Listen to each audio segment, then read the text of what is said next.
యెహోవా కార్యములు దొడ్డవి. ఆయన మన పక్షాన చేసిన కార్యములు వివరింప, లెక్కింప, ఆలోచింప, గ్రహింప, బోధింప, అనుభవింప శక్యము కానివి, మితి లేనివి. అయితే మనలో చేసే కార్యములు మనకు చేసిన కార్యములకు భిన్నము. అందుకే హబక్కూకు అనే ఒక ప్రవక్త సంవత్సరం జరుగుతుండగా నీ కార్యము నూతన పరచుము, revive thy work in the midst of the years. ఆయన పని సంవత్సరాలు జరిగిపోతుండగా ఏమైనా చేయాలనుకుంటున్నాడో అది మన హృదయంతరంగంలో జరగకపోతే ఆ సంవత్సరం మనకు నిష్ప్రయోజనమే. దాదాపు 5 సందర్భాలలో ఆయా సంవత్సరాలలో ప్రభు ఏం చేశాడో మనం పరిగెరుకోవటానికి ఆరంభిస్తాం.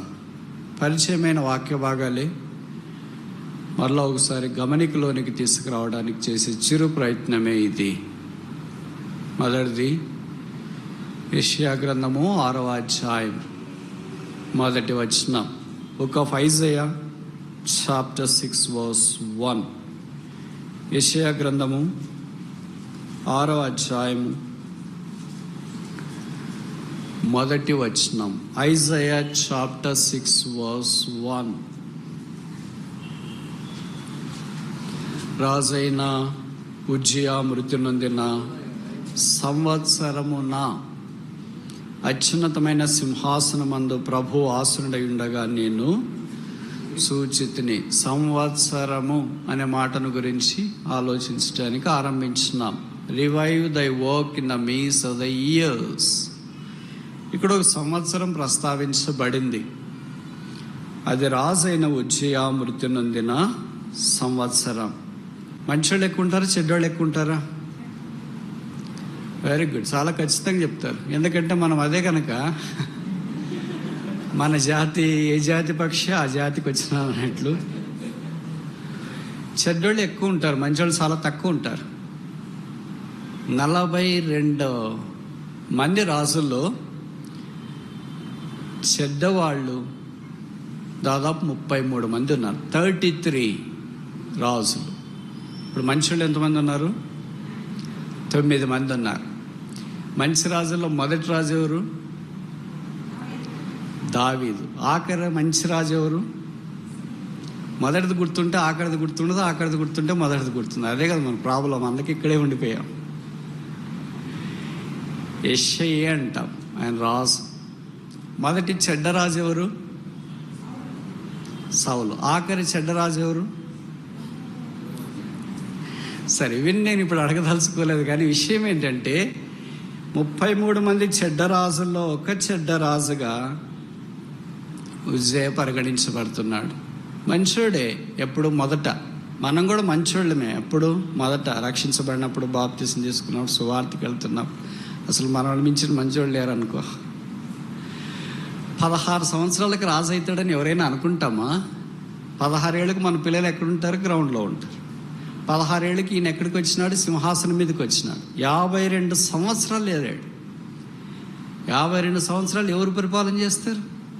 5 ఏళ్ళే ఇప్పుడు ఈ దినాల్లో టర్మ్. సెకండ్ టర్మ్ ఇస్తే 10 years, థర్డ్ టర్మ్ ఇస్తే 10. జ్యోతి బసు లాంటి 40 years ప్లస్కే వెళ్ళిపోయాడు. దావీదు లాంటి 40 ఏళ్ళు, సొలొమోన్ లాంటి 40 ఏళ్ళు, సౌలు లాంటి 40 ఏళ్ళు, 40 ఏళ్ళ వాళ్ళే కొంతమంది ఉన్నారు. కానీ 52 సంవత్సరాలు పరిపాలన చేసి, కానీ చివరికి వచ్చేటప్పటికి విషాదముతో తన యాత్రను ముగించినట్లు మనకు పరిచయం. రాజైన ఉజ్జియా మృతి నొందిన సంవత్సరమున అత్యున్నతమైన సింహాసనమందు ఆసీనుడై ఉండగా నేను చూచితిని. బైబిల్ చరిత్రలో ఇద్దరు స్త్రీలు పరిగెత్తుకొని వెళ్ళారు. వాళ్ళలో మరియా, మగ్దలేని మరియా.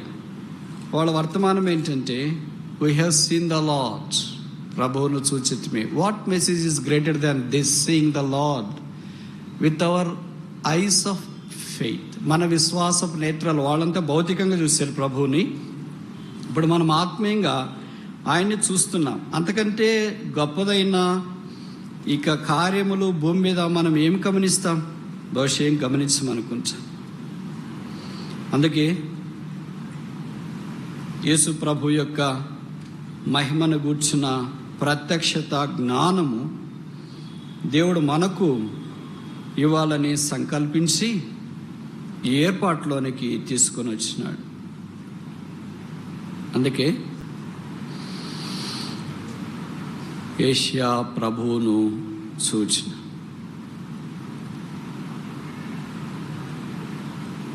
ఇది ఒక దేవాలయం. అక్కడ బలిపీఠం ఉంది, శరాపులు ఉన్నారు, అగ్ని ఉంది. అక్కడ మరి ఎంతమంది వ్యక్తులు ఉన్నారో తెలియదు. ఈయన కూడా అక్కడ ఉన్నాడు. మిగతా వాళ్ళు ఏమయ్యారు? మన మాదిరి అటు ఇటు సరదాగా ఉన్నారేమో తెలియదు.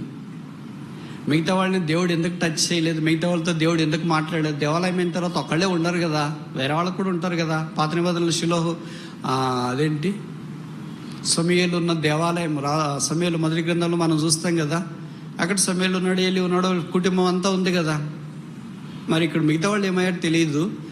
యెషయాతో దేవుడు మాట్లాడటానికి ఆరంభించినాడు. ఇవన్నీ మనకు పరిచయం. సరే, ఇప్పుడు మన భాగంలోనికి రావడానికి ప్రయత్నం చేస్తాం.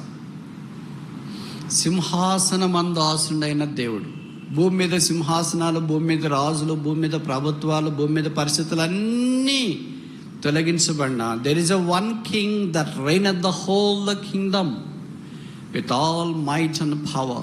సమస్త అధికారంతోనూ శక్తితోనూ ఒక రాజు భూమి అంతటిని పరిపాలన చేస్తున్నాడు. His throne is not empty. ఆయన సింహాసనం ఖాళీగా లేదు. మీలో చాలా మందికి తెలుసు కదా, ఉద్యోగాలు చేస్తుంటారు. ఎవరైనా పెద్ద ఆఫీసర్ ట్రాన్స్ఫర్ అయిపోయిన తర్వాత ఏం చేస్తారు? వేరే ఆయనకి అక్కడ ప్రమోషన్ ఇచ్చలేదు, అక్కడ తీసుకురాక మునుపు ఇన్ఛార్జ్ ఇస్తారు. వేరే వాళ్ళకి ఛార్జ్ తీసుకొని చేస్తారు. ఒక కలెక్టర్ ఇక్కడ నిండిపోతే ఇంకొక కలెక్టర్కి ఇన్ఛార్జ్, లేదా జాయింట్ కలెక్టర్కి ఇన్ఛార్జ్ ఇస్తారు. ఒక వైస్ ఛాన్సలర్ వెళ్ళిపోతే ఇంకొక యూనివర్సిటీ వైస్ ఛాన్సలర్కి ఇస్తారు. ఇలాగ ఇన్ఛార్జీలు ఉంటాయి. But there is no in charge in the scriptures. దేవుని యొక్క వాక్యములో, దేవుని యొక్క రాజ్యములో అలాంటి ఇన్ఛార్జ్ అనేది లేదు. There is a one monarch, royal king raining the whole world. అందుకే Hebrew 1:1 చెప్పబడింది, తన మహత్తు గల మాడు చేత సమస్తమును నిర్వహిస్తున్న దేవుడు. ఆయన ఎక్కడున్నాడంటే సింహాసనం మీద ఉన్నాడు. His throne is not empty. మనం వీళ్ళ దగ్గరికైనా వెళ్తుంటాం కదా. అంటే మీరు ఏమనుకోవద్దండి, ఇక్కడ గవర్నమెంట్ ఉద్యోగస్తులు ఎవరైనా ఉంటే, నేను కూడా గవర్నమెంట్ ఉద్యోగస్తున్న ఒక టీచర్ని. మనం ఏదైనా పని మీద వెళ్తూ ఉంటే అక్కడ మా సీటు ఖాళీగా ఉంటుంది. పక్కన వాళ్ళు అడుగుతాం, మేడం ఎక్కడికి వెళ్ళారు, సార్ ఎక్కడికి వెళ్ళారంటే, ఇప్పుడు సీట్లో లేరండి. సీట్లో లేని మనకు తెలుసు కదా, అందుకే కదా అడుగుతున్నాం. ఇప్పుడే అట్లా వెళ్ళారు. ఇవన్నీ వాడే ఆశ. ఎప్పుడు వెళ్ళారు, ఎప్పటి నుండి వెళ్ళారో మనకు తెలియదు. సీట్లో లేరు, బయటికి వెళ్ళారు. కనుక ఒక మనిషి సీట్లో లేకుండా అటు వెళ్ళడం బహుశా సహజమే కావచ్చు, అటెండ్ కాకపోవచ్చు వాళ్ళు మన వల్లనే. But here is a king who is always on the seat, willing to attend all the needy people that comes to him that belong to his kingdom. ఆయన రాజ్యానికి చెందిన ప్రజలైన వారు ఆయన సింహాసనం దగ్గర ఎప్పుడు సమీపించడానికి, ఆ రాజు సింహాసనం మీద ఉన్నాడు. ఆయన సీట్లో లేడు. ఆయన ఎన్నడు ఎవరు ఎప్పుడు చెప్పడానికి వీల్లేదు. ఆయన లీవ్ పెట్టినాడు. ఆయన కోవిడ్ వచ్చింది, ఆయన హాస్పిటల్లో ఉన్నాడు. షుగర్ ఎక్కువైంది, బీపీ ఎక్కువైంది, ఆయన రాలేడు. హాస్పిటల్ నుండి వర్క్ చేస్తున్నాడు, ఆయన క్యాంప్ ఆఫీస్లో ఉన్నాడు. No, he is the king seated on the throne. ఆయన రాజ్యం మీద ఆసీనుడై పరిపాలన జరిగిస్తున్నాడు. ఆ రాజు ఉన్నంత దాకా, ఆ సింహాసనం ఉన్నంత దాకా ప్రజలందరికీ ఏముందంటే దేవుని యొక్క దర్శనం. సరే, ఇప్పుడు నేను మిమ్మల్ని ఒక మాట అడగొచ్చా? ఒకటే చెప్తున్నా, నేను మిమ్మల్ని అడిగేంతటి వాడిని కాదని, కానీ వాక్యము మీద గమనం ఉంచడానికి ఇది చిరు ప్రయత్నం. ఎన్నిసార్లు దేవుడు సింహాసనం మీద ఆసీనుడైనట్లు బైబిల్లో రాశారు? మొదటి ప్రశ్న. ఎప్పుడు 5 ప్రశ్నలు ఉంటాయి. రెండో ప్రశ్న, మొదట ఎక్కడ దేవుడు సింహాసనం మీద ఆసీనుడైనట్లు రాయబడింది? మూడో ప్రశ్న, ఆఖరిగా దేవుడు సింహాసనం మీద ఆసీనుడైనాడని ఎక్కడ రాయబడింది? నాలుగో ప్రశ్న, పాత నిబంధనలో ఎన్నిసార్లు ఉంది, కొత్త నిబంధనలో ఎన్నిసార్లు? ఐదో ప్రశ్న, ఆఖరి ప్రశ్న, మనకు అలాగ సింహాసనాసనుడైన దేవుడు ఏమన్నా కనిపిస్తాడా ఈ పాపిష్టి కళ్ళకి? పాపమే కనిపిస్తుందా? ఈ 5వ ప్రశ్నకి జవాబు మన అందరి దగ్గర ఉంది, నా దగ్గర కూడా ఉంది. మొదటి 4 ప్రశ్నలకు జవాబు బైబిల్లోనే ఉంది. మీరు ప్రయత్నం చేస్తారా? నేనే చెప్పమంటారా? చెప్పటానికి కదా బ్రదర్ మిమ్మల్ని బ్రహ్మనిండేది అంటారా? సింహాసనమందు ఆసుండైన దేవుడు అనేది మనకు ఊరట కలిగించే మాట. అందుకే ఇవి ఎన్నిసార్లు రాయబడింది, ఎక్కడ రాయబడింది అని చూడటానికి మనం పూనుకుంటే మనకు ప్రోత్సాహం, వెట్ట, ఆదరణ కలుగుతుంది. మొదటిది మన్నించండి, 14 ఫ్యాన్ ఆఫ్ చేస్తారు. 14 సార్లు బైబిల్లో ఈ మాట గ్రంథస్థం చేయబడింది, 14 times. మొదటిది రాజుల మొదటి గ్రంథము 22వ అధ్యాయం 19వ వచనం. 1 King chapter 22 verse 19. 1 King chapter 22 verse 19. మిఖాయా ఇట్లనెను, యెహోవా సెలవిచ్చిన మాట ఆలకించుము.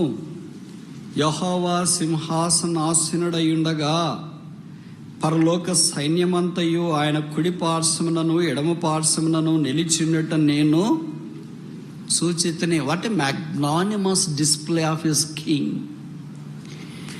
ఆ రాజు యొక్క వైభవము, ఆ రాజు సింహాసనము ఎంత వైభవంగా మనకు కనిపిస్తుందో చూడండి. కనుక మొదటిసారి నాకు తెలిసి ఇక్కడ సింహాసనాసీనుడు అనే మాట దేవుడు అయినట్లు వాక్యంలో మనం చూస్తాం. ఇవి 14 సార్లు రాయబడింది. ఆఖరికి ఎక్కడ రాయబడింది అంటే మనందరికి బాగా తెలుసు, ప్రకటన గ్రంథం 21వ అధ్యాయం 5వ వచనం.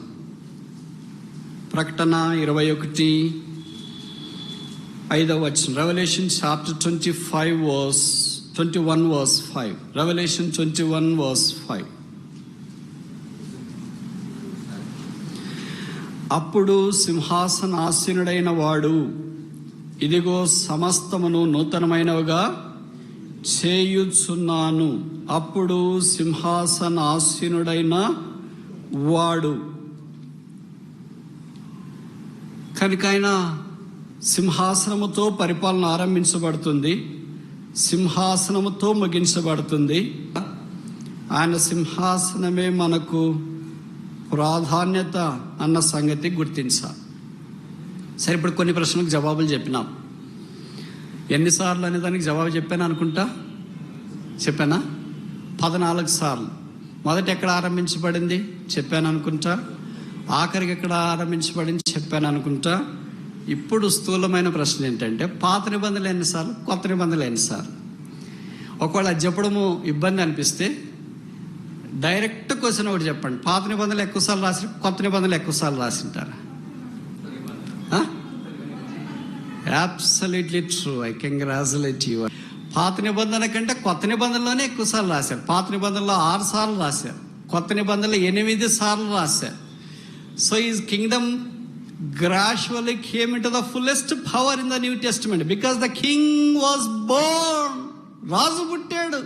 మత్తయి సువార్త 2వ అధ్యాయం కొత్త నిబంధనలో మొట్టమొదటి ప్రశ్న, where is he that is Born king of juice.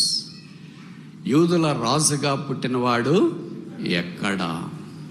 కనుక ఈ రాజు అయిన తర్వాత సింహాసనం ఉంటుంది, రాజు అయిన తర్వాత సింహాసనం లేకుండా ఉండదు. ఇప్పుడు ఒక ఆఫీసర్ పంపించిన తర్వాత, ఒక వ్యక్తి ఉన్న తర్వాత ఆయనకి సింహాసనం లేకుండా ఏముండదు. ఊరికి దారముడు పోయి చాపలో కూర్చుని వచ్చేసి ఏం చెప్పరు. అలాగే రాజు భూమి మీదకు ఉద్భవించిన తర్వాత సింహాసనం మీద ఉన్నాడు.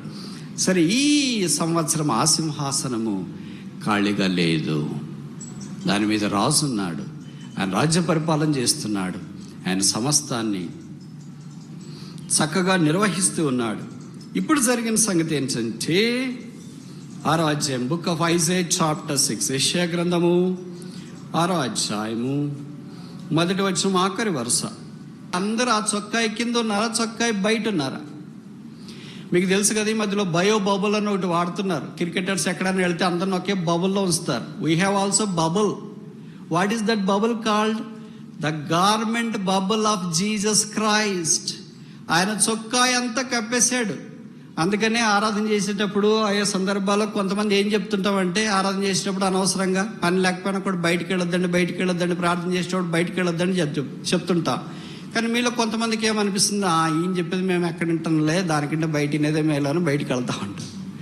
ఇక్కడ ఉద్దేశం ఏంటంటే మేము చెప్పేది చాలా బాగుందని కాదని అర్థము. నువ్వు చొక్కాయి ప్రభువు వారికి కప్పినాడు, ఇప్పుడు నువ్వు బయటికి వెళ్ళాలంటే ఏం చేయాలా? చెప్పరేంటి అంత అమాయకంగా ఉండొద్దు, నాకు తెలుసులే. చొక్కాయి తీసుకొని పోవాలా? ఒక పెద్ద ఆఫీసర్ వచ్చినాడు, చొక్కాయి కప్పేసాడు అనుకోండి, అంతా తీసుకొని పోవాలంటే ఏం చేస్తారు? ఒక కలెక్టర్ దగ్గరికి వెళ్ళాం, ఒక రాజకీయ నాయకుల దగ్గరికి వెళ్ళాం, ఒక అధికారి దగ్గరికి వెళ్ళాం, ఎంతో భయభక్తులతో నమ్రతతో కూర్చున్నాం. ఇప్పుడు బయటికి వెళ్తున్నామంటే అర్థం ఏంటి? అనవసరం కూడా ఆయన చొక్కాయి తీసి బయటికి వెళ్తున్నాం. మళ్ళీ వచ్చేటప్పుడు ఏం చేయాలా? ఆయన చొక్కాయి తాగాలి. పాపముతో లేదా రోగముతో బాధపడుతున్న ఒక స్త్రీ యేసుప్రభు దగ్గరికి వచ్చింది. ఆమె దూరంగా వెళ్ళి అన్నారు. ఆయన అంగి యొక్క వస్త్రపు చెంగు, చొక్కాయి సంగతి పర్వాలేదు, వస్త్రపు చెంగు, అది మనం ఏమంటాం బార్డరా, అది ముట్టుకుంటే చాలని వచ్చింది. ఆయన చొక్కాయిలో అంతా శక్తి ఉంది. ఆయన చొక్కాయి కింద మనం కప్పబడి ఉన్నాం. Let this year be year of filling. ఈ సంవత్సరము నింపబడిన సంవత్సరమై ఉండనుగాక. ఏమి నింపినాడు? బైబిల్లో చాలా ఉన్నాయి, కనీసం 5 ఉన్నాయి. ఇప్పుడు సమయార్థబాటుని బట్టి నేను ఏమీ చెప్పను వాటిని. ఇక్కడ ఒకటి ఏంటంటే, ఆయన చొక్కాయి దేవాలయమును నింపుకొని ఉన్నది. ఆయన చొక్కాయిలో శక్తి ఉంది. అందుకని మీకు తెలుసు కదా, ఆయన చొక్కాయి శిల దగ్గర ఉన్నప్పుడు కూడా దొంగలు ఏం చేశారు, సైనికులు ఏం చేశారు, అక్కడికి వచ్చిన ప్రజలు ఏం చేశారు, ఎలాగైనా సరే అది పంచుకోవటానికి చీట్లు వేశారు. ఎప్పుడైనా మీరు ఎక్కడైనా విన్నారా చొక్కాయి పంచుకోవటానికి చీట్లు వేసినారు అనేది? This is the only incident in the whole Bible. ఇప్పుడు మామూలుగా ఒక ఉదాహరణ చెప్తాను. మీరు కొంతమందికి మీ తల్లిదండ్రులు పెద్దోళ్ళకి చనిపోయింటారు, వాళ్ళు కట్టుకునే చీరనో మంచి బట్టలు ఏదో ఉన్నాయి. మీరు 4 అన్నదమ్ములు లేదా అక్క చెల్లెళ్ళు ఉంటారు. మీరు చీటీ వేసి తీసుకునే వాళ్ళు ఉంటే చేయతండి. మమ్మీ చీర నాకు, డాడీ కోటు నాకు, మమ్మీ బైబిల్ నాకు, డాడీది ఇది అని ఉన్నోళ్ళు చీటీలు వేసేసుకునే వాళ్ళు ఎవరైనా ఉంటే చేయొద్దండి. ఎవరో ఒకరు పెద్దోళ్ళు ఏం చెప్తారు, అమ్మాయి నీకు ఇష్టం కదా మమ్మీ చీర తీసుకో, రే నీకు ఇష్టం కదా డాడీ సూట్ తీసుకో, నీకు ఇష్టం కదా డాడీ బైబిల్ తీసుకో అంటే ఆడ ఆత్మీయుడు మందిరంకి వెళ్తుంటాడు. నీకు ఇష్టం కదా డాడీది పలానా తీసుకో. దానికి చీట్లు వేరు, వాళ్ళు ఫ్యామిలీ మెంబర్స్ కదా, వారికి అంత ఇచ్చింది. ఇది ఎంత విలువైనదంటే ఎవరు పోగొట్టుకోవటానికి ఇష్టపడట్లేదు. ఐ వాంట్ అన్నప్పుడు ఏమయ్యాలా? That is the power of his governments. ఆయన వస్త్రములో ఉన్న శక్తి అది. మనందరినీ ప్రేమించి మనకిప్పుడు ఆయన రక్షణ వస్త్రాన్ని అలంకరింపజేసినాడు, ఆనంద వస్త్రాన్ని అలంకరింపజేసి, నీతి వస్త్రాన్ని అలంకరింపజేసినాడు. ఇప్పుడు ఏం చెప్తున్నాడంటే, నేను ధరించిన వస్త్రము కంటే. నేను ఒక మాట చెప్పనా, మీరేమనుకోకపోతే, మీలో చాలామంది తల్లిదండ్రులు ఉన్నారు కదా, మీరు ధరించిన వస్త్రాల విలువ కంటే మీ పిల్లలు ధరించిన వస్త్రాల విలువ ఎక్కువ ఉండాలనుకుంటారా తక్కువ ఉండాలనుకుంటారా? అబద్ధం చెప్పండి. ఆదివారం ఏమనుకుంటారు? ఎక్కువ ఉండాలనుకుంటారు. మీరు కద్దరిది ఏదో మామూలుగా వేసినా మీ కొడుకు మాత్రం యారో, లూయిస్ ఫిలిప్, డంహిల్, జొడాయిక్ వేయాలనుకుంటారు. మీరు మామూలు దారెమ్మడి పోయి ఏదో ఒకటి ధర్మవరం, పోచంపల్లి కొన్నా వాళ్ళు మాత్రము బెనారస్, సిల్క్, నల్లిస్లోనా, చెన్నై, బొమ్మనాస్లో కొనాలనుకుంటారు. ఎందుకంటే పిల్లలు కదా, వాళ్ళు బాగుండాలి కదా, they should look rich, decent. ఎవరు పిల్లలు వాళ్ళు, ఎవరు అమ్మాయి వాళ్ళు, ఎవరు అబ్బాయి వాళ్ళు? 9 నెలలు మోసి కన్నా తల్లిదండ్రులకి తమ కంటే తమ పిల్లలు రిచ్గా బాగా ఉండాలని అనుకున్నప్పుడు, పరలోకమందున దేవుడు శిలువలో మనల్ని కనుట కొరకై తన కుమారుని శిలువ మీదకి పంపించి ఆ చొక్కాయి ఊడదీసి ఆ చొక్కాయి మార్చి ఇప్పుడు రక్షణ వస్త్రం, ఉల్లాస వస్త్రం, నీతి వస్త్రం, మైమర్పించే వస్త్రాలు, పరిశుద్ధమైన వస్త్రం ఆయన మనకు ధరింపజేసాడు. మీ అందరికీ తెలుసు కదా, యాకోబు తనకిష్టమైన కుమారుడని యోసేపును ప్రేమించినప్పుడు యోసేపుకు రంగురంగుల చొక్కా, తను ఎప్పుడు రంగురంగుల చొక్కా వేసుకున్నట్లు వాక్యంలో మనం చూడము. 12 మందిని అన్నాడు, ఆయన వేసుకుంటే తప్పేంటి?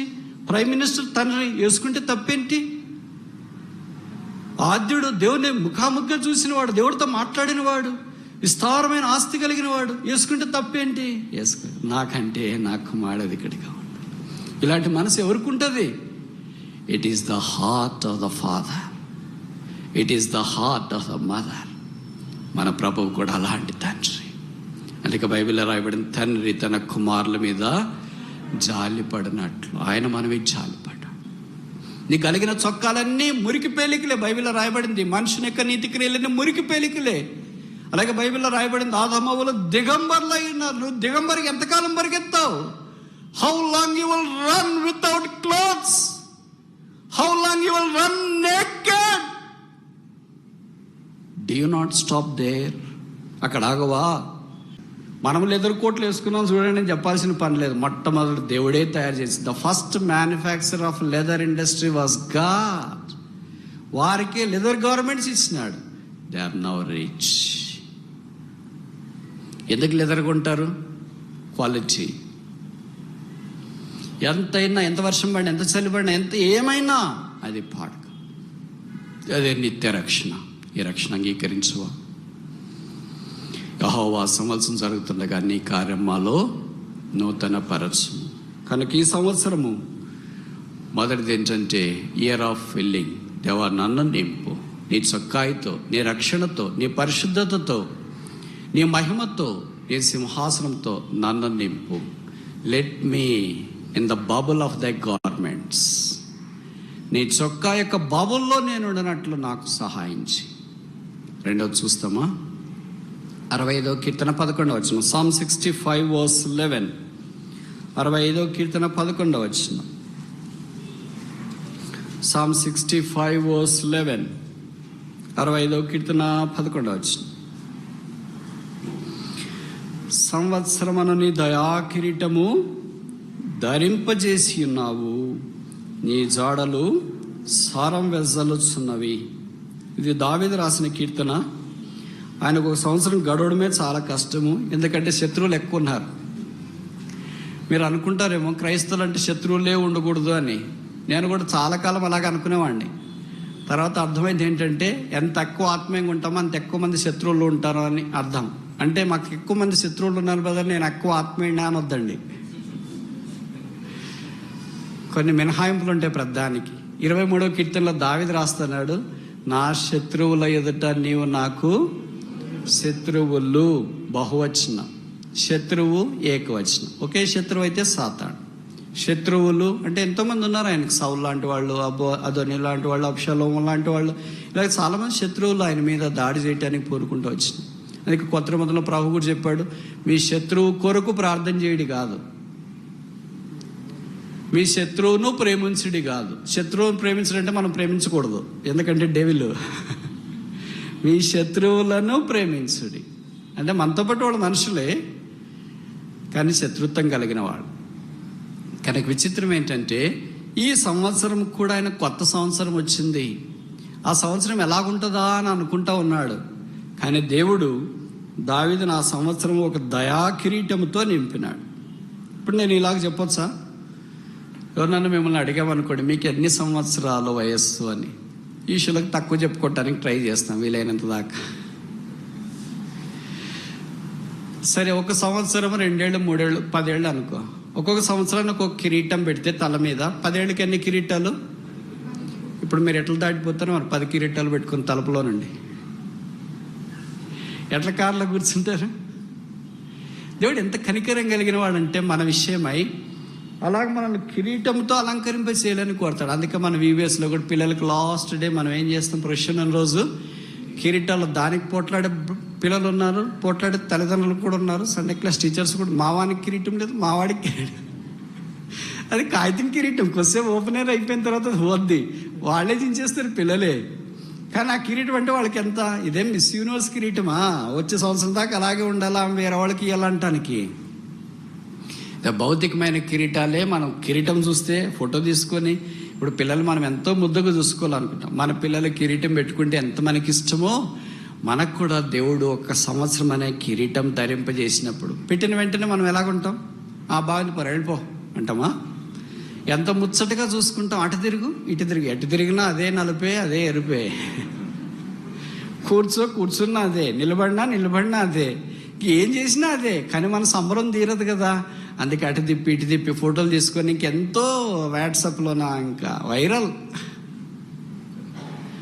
భౌతికమైన తల్లిదండ్రులమైన మనము మన పిల్లల కిరీట విషయం అంత ఇష్టం ఉన్నప్పుడు, ఆత్మీయమైన తండ్రి, సెలవులో కన్న తండ్రి, మనం ఒక సంవత్సరం ఆయనతో పాటు నడిచి వచ్చినప్పుడు ఒక సంవత్సరం అనే కిరీటం పెట్టి, ఇప్పుడు భౌతికమైన కిరీటాలు పక్కన పెట్టండి, ఇప్పుడు ఆత్మీయంగా రక్షించబడి 10 ఏళ్ళు అంటే 10 కిరీటాలు ఉన్నాయి మనకి, ఒకదాని మీద ఒకటి ఒకదాని మీద ఒకటి. 20 ఏళ్ళు ఉంటే 20, ఇప్పుడు బెరాకర్ 44 ఏళ్ళు అంటే అన్ని కిరీటాలు పెట్టినట్లా. ఎక్కడ దాకా పోవాలి మరి? అది 3వ ఆకాశమా?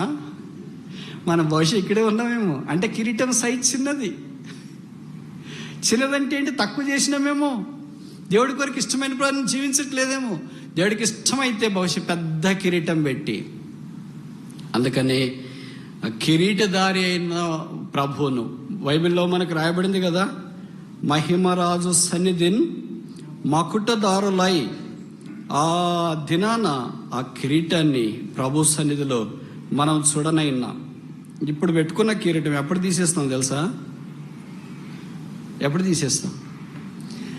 ప్రకటన గ్రంథం 4వ అధ్యాయం, వారు తమ కిరీటములను సింహాసనం మీదట పడవేసి, ఆ సింహాసనం దగ్గర చూసేంత దాకేమున్నాయి?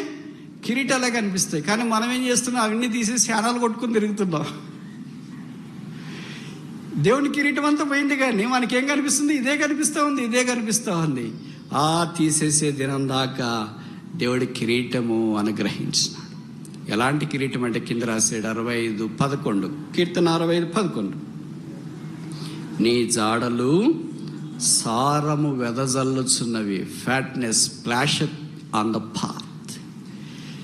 ఆయన జాడలు సారం, ఇంగ్లీష్లో రాశారు ఫ్యాట్నెస్ అంటే కొవ్వు, అంటే చాలా ఇంకెక్కువ హైయెస్ట్ ప్రివిలేజ్. ఆ సంవత్సరాన్ని అంతటిని ఎలాగ నింపుతున్నాడంటే మాంసం ఎముకలతో కాదు, కొవ్వుని నింపుతున్నారు. ఇప్పుడంటే పాతకాలంలో మాంసం తీసుకోవటానికి కొట్ట దగ్గరికి వెళితే వాళ్ళు ఎముకలే ఇచ్చేవాళ్ళు. ఎముకలేదు, కొద్ది కొవ్వు కూడా ఇవ్వు అనేవాళ్ళు. అంటే అప్పుడు నూనె తక్కువ ఉండేది కదా, మనం కూడా ఎక్కువ తినాలి అప్పుడు నూనె, అందుకనే కొవ్వు ఇవ్వు అనేవాళ్ళు. సార్ లేదు సార్, ఇది కొద్దిగా సార్ ఉండేది అంటాడు.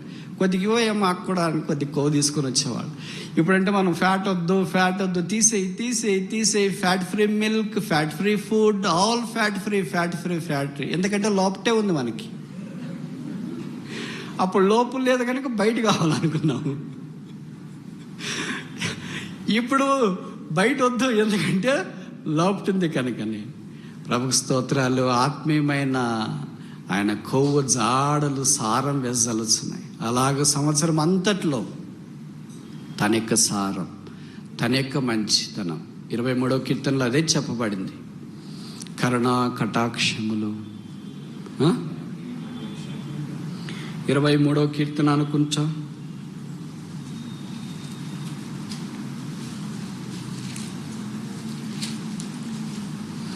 సరే, 103వ కీర్తన చూస్తామా? 103వ కీర్తన 4వ వచనం, Psalm 103:4, కరుణా కటాక్షములన్నీ కిరీటముగా ఉంచుచున్నాడు. కనుక ఆయన పెట్టి కిరీటాలు ఏంటా అంటే ఏమో ఆశ్చర్యంగా చూస్తాం. ఏం కిరీటాలు పెడుతున్నాడు? వజ్రవైడూర మరకత మాణిక్య నీళ్ళ కెంపుల పచ్చలతో పెట్టుకుంటున్నాడా? కాదు, కరుణ అనే కిరీటం, కనికరం అనే కిరీటం. ఇదే కదా మనకు కావాల్సింది. దేవుడు కరుణించకపోతే మనం ఏడుంటాం? దేవుడు కనికరించకపోతే మనం ఏడుంటాం? దేవుడు దయ చూపకపోతే మనం ఎక్కడుంటాం? దేవుడు సాయం చేయకపోతే మనం ఎక్కడుంటాం? కనుక వాటినే దేవుడు కరుణ అనే ఒక కిరీటం, వాత్సల్యత అనే ఒక కిరీటం, తర్వాత మంచితనం అనే ఒక కిరీటం, కృప అనే ఒక కిరీటం, ఇలా కిరీటాలు పెడుతూనే తన యొక్క మంచితనాన్ని అంతటిని మన పక్షాన ఆయన చూపించాడు. దీన్ని దావీదు బాగా గుర్తించినాడు. అందుకనే నీ సంవత్సరం అనే దయా కిరీటం ధరింపజేసి ఉన్నావు, నీ జాడలు సారం వెదజల్లుచున్నవి, ఇయర్ ఆఫ్ ఫ్యాట్నెస్. మన యొక్క ఆత్మీయమైన కొవ్వు ఏంటంటే దేవుని కనికరమే, దేవుని కృప. అందుకే పౌలు ఏమన్నా, నేనేమై ఉన్నాను అది దేవుని యొక్క కృపే. That is the crown of the fatness of God. అది దేవుని యొక్క సారం వెదజల్లే జాడ, అదే దేవుని యొక్క ఆత్మ సంబంధమైన ఫ్యాట్నెస్ మనకు దేవుడు ఇవ్వాలని కోరుతున్నాం. 3వది చూస్తామా? ఇప్పటిదాకా చూసాం కదా. హబక్కుకు 3వ అధ్యాయం 2వ వచనం. హబక్కుకు 3వ అధ్యాయము 2వ వచనం,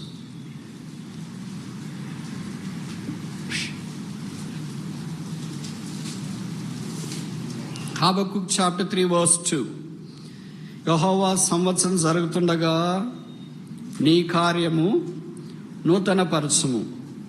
3వ అధ్యాయము అంత పోయిటిక్గా కనిపిస్తుంది, ఒక పద్య రూపంలోకి వచ్చినట్లుంది. మొదటి అధ్యాయము 2వ అధ్యాయము మామూలుగా హబక్కుక్ మాట్లాడినట్టు మనకు జ్ఞాపకం చేయబడుతుంది. హబక్కుక్ అంటే ఎంబ్రేజ్, కౌగిలించుకొనుట, హత్తుకొనుట అని అర్థం. ఆయన ప్రభువుని హత్తుకున్నాడు, ప్రభు వాక్యాన్ని హత్తుకున్నాడు. అందుకే దేవుని కార్యం ఆయనలో నూతనంగా జరిపించబడాలని దేవుని యొక్క ఉద్దేశం. మనం ప్రభువుని హత్తుకున్నప్పుడు, అందుకే బైబిల్లో రాయబడింది కదా, కుమారుని ముద్దు పెట్టుకునడి. ఆ ప్రభు దగ్గరికి మనం రాకుండా ఎక్కడో ప్రయత్నం చేస్తే, ఎక్కడో పరుగులు తీస్తే మనం ఆయన యొక్క సారములోనికి రాలేం. గ్రాఫ్టింగ్, కట్టబడట అంట. అడవి ఒలివ మొక్కను తీసుకొని వచ్చి మామూలు ఒలివ మొక్కకి ఇప్పుడు ఏం చేస్తున్నారు, అంట కడుతున్నారు. అలాగే పాపిని తీసుకుని వచ్చి పరిశుద్ధునికి సిలువలో అంట కట్టబడింది. ఇప్పుడు ఈ అంట కట్టబడడం ద్వారా మామూలుగా ఉన్న మొక్క యొక్క సారము దాంట్లో కూడా ప్రవేశించి దాని యొక్క సత్తువును అది నిస్సత్తువుగా చేసి ఈ సారము దాంట్లోకి వ్యాపించేటట్లు చేయాలని దేవుని యొక్క ఉద్దేశం. ఇప్పుడు హబక్కుక్ దినాల్లో చాలా ప్రశ్నలు ఆయనకు వచ్చినాయి. దాంట్లో ఒకటి ఏంటంటే, హౌ లాంగ్, ఎన్నాళ్ళు మొరపెట్టాలా? హౌ లాంగ్, ఎంతకాలం ఈ దోషం చూడాలా? 3వది, వై ఆర్ యూ సైలెంట్, ఎందుకు నువ్వు మౌనంగా ఉన్నావు? మన ప్రశ్నలు కూడా దాదాపు ఇవే కదా. ఎంతకాలం ప్రార్థన చేయాలి బ్రదర్? కొంతమంది నాకు చెప్తుంటారు, బ్రదర్ చాలా కాలంగా ప్రార్థన చేస్తున్నా, నీరసం వచ్చేసిపోయిందని. అవును, వాస్తవం ఇది.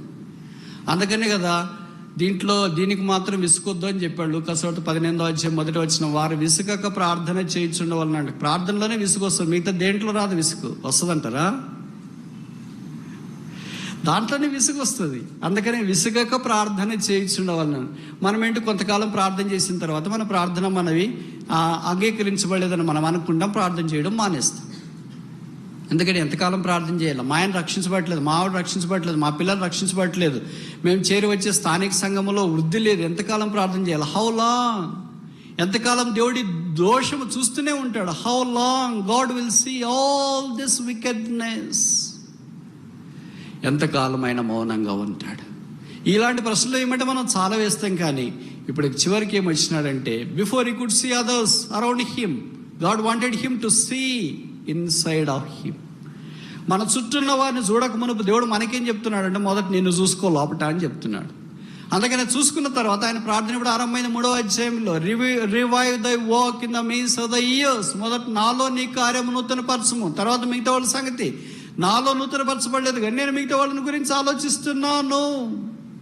హబక్కుకు ప్రవక్త దేవుని ద్వారా పంపించబడిన వ్యక్తే. ఈయన ప్రవక్త, ఈయన తర్వాత ప్రీస్ట్, యాజకుడై ఉండొచ్చు. ఇంకా కొంతమంది బైబిల్ పండితులు అంటారు ఈజ్ అ పోయట్, ఆయన ఏంటి, కవి. కనుక ఇలాగ రకరకాల పాత్రలు ఆయన పోషించిన ఆయన మనసులో ఈ ప్రశ్న ఉండిపోయింది, సహవాసం, సహవాసం, సహవాసం.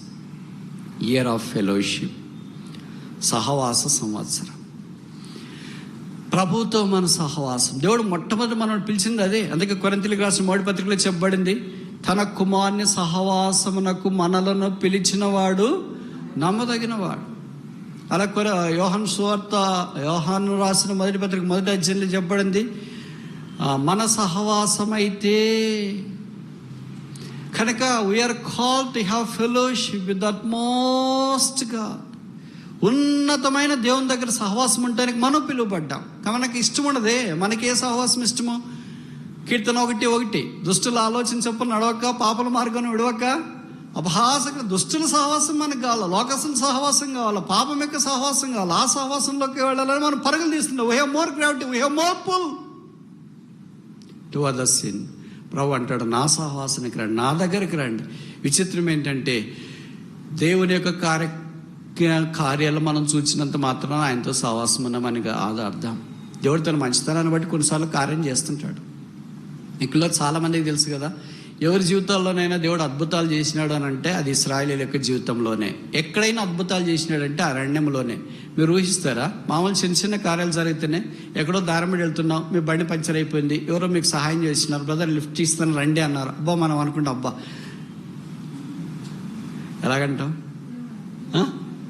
దేవుడు పంపించినాడు ఈ సహాయం. క్రైస్తవేతరులు అయితే దేవుడు వచ్చినట్లు వచ్చినారండి. మీరు ఆపదలో ఉన్న వాళ్ళకి ఎవరన్నా సహాయం చేస్తే దేవుడు మాదిరి భావిస్తాం. మనమైతే దేవుడు ఎలాగ సహాయం చేసినాడు అనుకుంటాం. అలాగే మన భోజనం పానం విషయంలోనో ఎవరో అక్కర ఉన్నప్పుడు ఎవరైనా వచ్చి ఒక పూట భోజనం చేస్తారండి అంటే, అబ్బా దేవుడు ఎలాగ భోజనం నాకు సిద్ధపరిచినాడు అనుకుంటా. Can God provide table in the wilderness?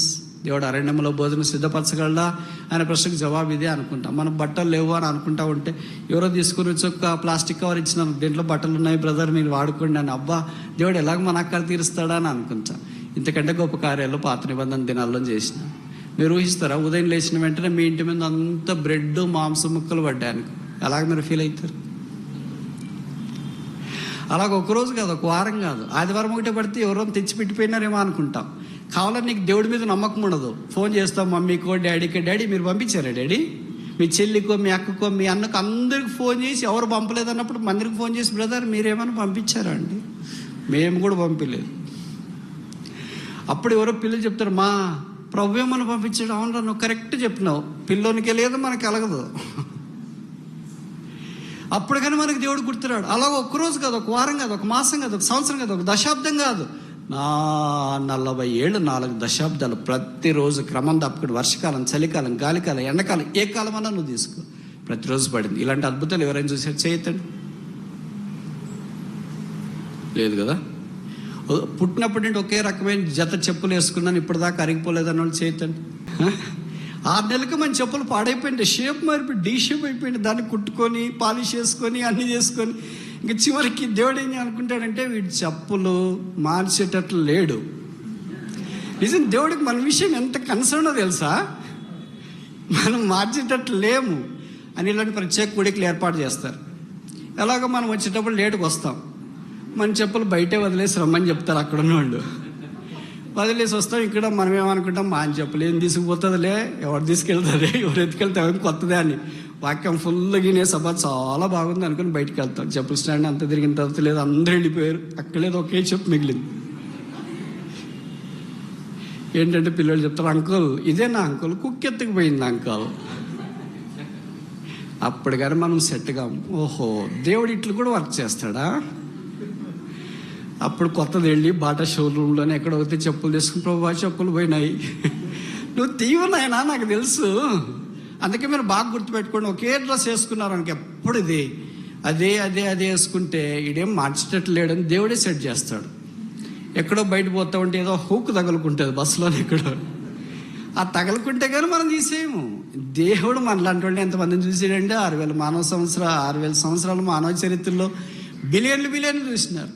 మనమేమనుకుంటామంటే ఆ దేవుడు ఏం చేస్తాడు, ఆ దేవుడు ఏం చేస్తాడు. దేవుని వర్క్ చాలా సింపుల్గా దేవుడు చేస్తూ వచ్చి 40 సంవత్సరాలు వాళ్ళు చెప్పులు మార్చలేదు. 40 సంవత్సరాలు హాస్పిటల్కి వెళ్ళకుండా ఉన్నారా? 40 సంవత్సరాలు జలుబు రాకుండా, జ్వరం లేకుండా, తర్వాత ఇంకేమి డీహైడ్రేషన్ లేకుండా, ఇంజెక్షన్, హాస్పిటల్కి పోకుండా ఉన్నోళ్ళు పాతకాలం వాళ్ళు ఉన్నారు. ఇప్పుడు వాళ్ళు కడుపులో ఉన్నప్పుడే హాస్పిటల్కి పోయిండు. ఇన్ని అద్భుతాలు ఎవరు చూసారండి? ప్రతిరోజు బండలో నుండి నీళ్లు ప్రవహిస్తూ ఉంటే పోట్లాడేది లేదు. ట్యాప్ దగ్గరికి వెళ్ళి అక్క నేను ముందు వచ్చా, మీరు ముందు వచ్చారు, నేను 2 కడవలు పట్టుకున్నా, మీరు 3 కడవలు అని లేదు. ఎన్ని కావాలంటే అన్ని fresh water gushed out of the rock.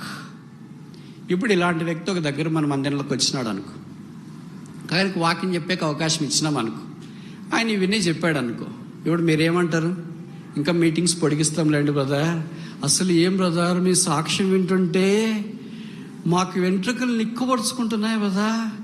అయ్యో brother, you will be the main speaker because the Lord has wrought great wonders. మీ మధ్యలో గొప్ప కారు అసలు మేము ఊహించలేదు బ్రదర్. మేము పాస్ అయితే గొప్ప అనుకున్నాం, బండి వస్తే గొప్ప అనుకున్నాం, ఇల్లు కట్టుకుంటే గొప్ప అనుకున్నాం, పెళ్ళి అయితే గొప్ప అనుకున్నాం, ఉద్యోగం వస్తే గొప్ప, ప్రమోషన్ వస్తే గొప్ప, ఇవన్నీ మేము తలంచినాం. మేవన్నీ అద్భుత ఆశ్చర్య కార్యాలు చూసినారు బ్రదర్. ఒక పుస్తకం రాస్తారు బ్రదర్, ఏదో ఒక్కటి చెప్పండి బ్రదర్, యూట్యూబ్లో క్లిప్ పెడతా, వైరల్ అయిపోద్ది మనది బెరాక. కానీ ఇశ్రాయేల్ గురించి బైబిల్ ఏం రాయబడిందంటే, వారు యెహోవాకు ఇష్టలుగా ఉండలేకపోయారు కనుక అనేకులు నశించు. మీరు ఊహిస్తారా 40 సంవత్సరాలు అద్భుతాలు చేసిన వాళ్ళు కూడా యెహోవాకి ఇష్టలు కాదని? ఇంకొక మాట రాసిన హెబ్రీ పత్రికలో, వారు యెహోవాకు కోపము రేపిరి గనక. ఇన్ని అద్భుతాలు దేవుని ద్వారా పొందిన వాళ్ళు కూడా కోపం రేపుతారా? So miracles have nothing to do with the fellowship with God. దేవుడితో సహవాసానికి, అద్భుతాలకి ఇక్కడ సంబంధం లేదు. దేవుడు తన మహిమైశ్వర్యాన్ని బట్టి అద్భుతాలు జరిగించినాడు, కానీ మనము సహవాసంలోనికి రాలేకపోయాం. ఇంతకాలం దేవుని యొక్క అద్భుతాల గురించి మనం ఆలోచిస్తూ వచ్చినాం, ప్రభుకు స్తోత్రాలు. అయితే ఆయనతో మన సహవాసం ఎలాగుంది? హబక్కూకు అంటున్నాడు, యెహోవా నీ కార్యము నాలో నూతనపరచు. ఇప్పుడు దాకా 3 సంవత్సరాలు చూసాం. మొదటిది ఇయర్ ఆఫ్ ఫిల్లింగ్, యెషయా సంవత్సరం, నింపబడిన సంవత్సరం. రెండవది ఇయర్ ఆఫ్ ఫ్యాట్నెస్, సారము వెదజల్లుచున్న సంవత్సరం, దయాకిరీటం ఉంచబడిన సంవత్సరం. మూడవది ఇయర్ ఆఫ్ ఫెలోషిప్, సహవాస సంవత్సరం. 4-5 చూసి ముగిస్తామా? ఆదికాండం 26వ అధ్యాయం. ఆదికాండం 26వ అధ్యాయం 12వ వచనం. Genesis chapter 26 verse 12. జెనసిస్ 26:12.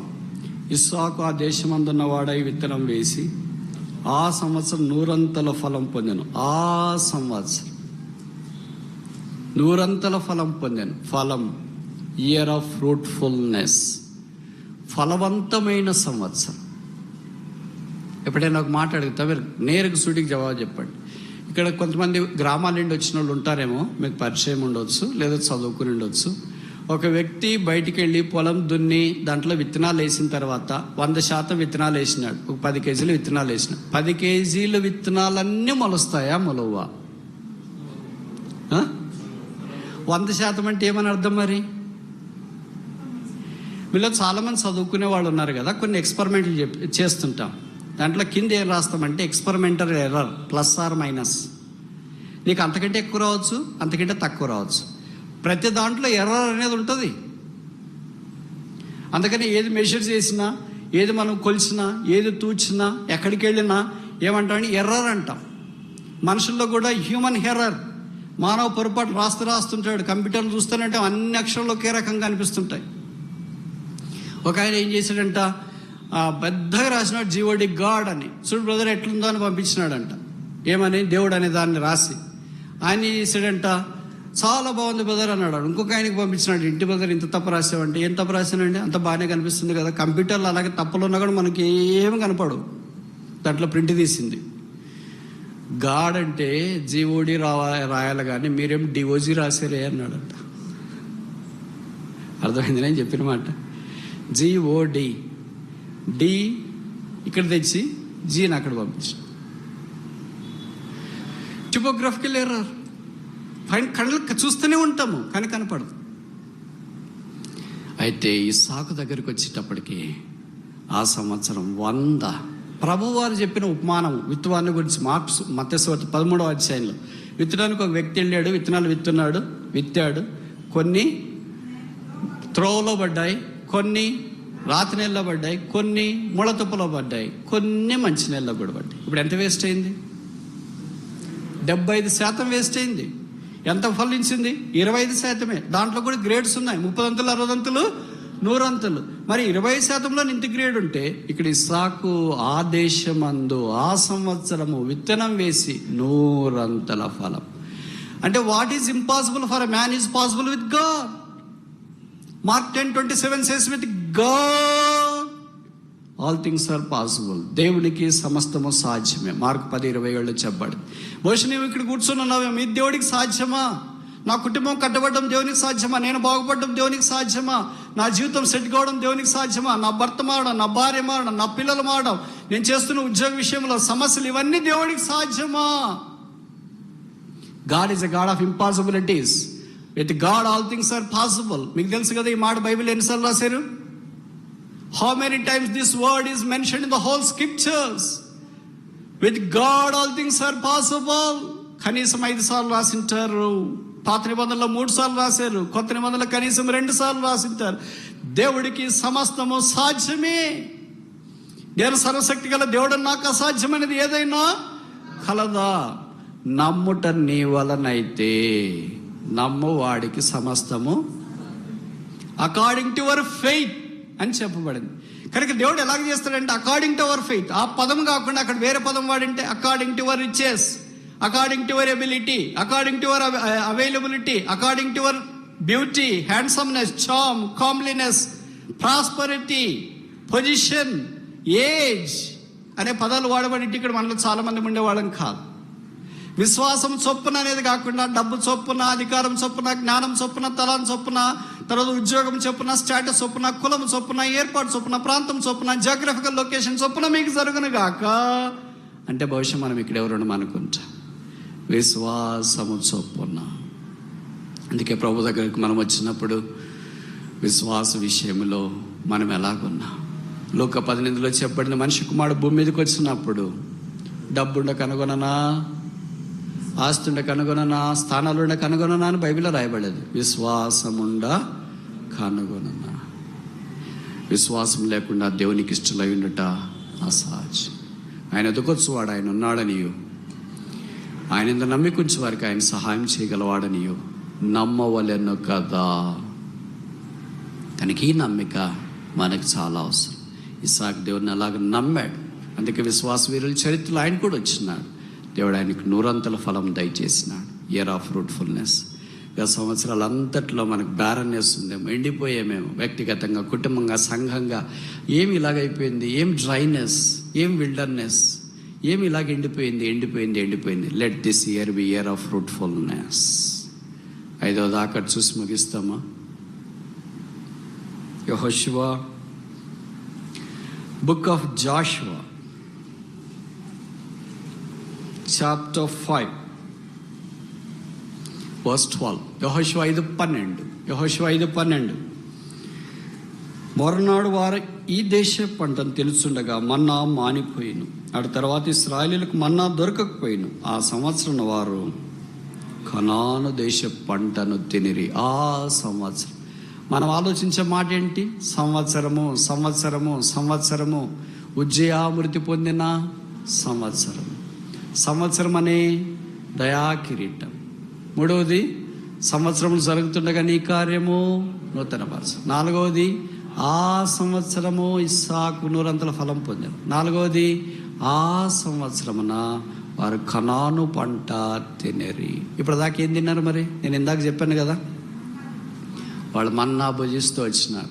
అంతకుముందు ఏం తిన్నారు? కీరకాయలు, కూరగాయలు, చేపలు, ఇవన్నీ వాళ్ళ ఐగుప్తులో వాళ్ళు తిన్నారు. ఇప్పుడు కనాన్లోకి వచ్చిన తర్వాత వారి భోజన పదార్థాలు మానిపోయినాయి. వారు కనాను పంటను తినరి.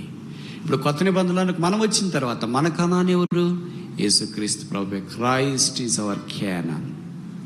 ఇప్పుడు మనం అక్కడి నుండి అరణ్యంలో నుండి ఇప్పుడు క్రీస్తులోనికి వచ్చినాము. ఇప్పుడు క్రీస్తులోనికి వచ్చిన తర్వాత ఆయన నా శరీరం తిని నా రక్తం త్రాగువాడు నిశ్చయం గలవాడు, అంతే దినాను వాడిని నేను లేపు. మనిషి స్వభావం ఏంటంటే విశ్వాసఘాతకుడిగా ఉండడం, దేవుడికి దూరంగా వెళ్ళిపోవడం. అది మనిషి స్వభావమే. బహుశా నువ్వు అలాగే వెళ్ళిపోయావేమో. ఆయన లేని బతుకు మనకు లేదు. ఎవరన్నా అందమైన స్త్రీ పురుషుడు లేదా భార్య భర్తలు వాళ్ళ భర్తను తక్కువ వయసులోనే పోగొట్టుకుంటే ఎంత బాధపడతారు. ఆయన లేని బతుకు నాకేం బతకలేదు, శూన్యం. ఆవిడ లేని బతుకు నాకేం బతకలేదు, శూన్యం.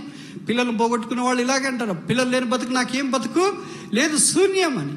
కనుక వీళ్ళు ఏమనుకున్నారు, ఈ 12 మిగిలిన వాళ్ళు ఏమనుకున్నారంటే ఆయన లేకపోతే ఇంక మనం బ్రతికేం లాభం ఉంది, let us die with him. ఆయనతో కూడా మనం చనిపోదాం.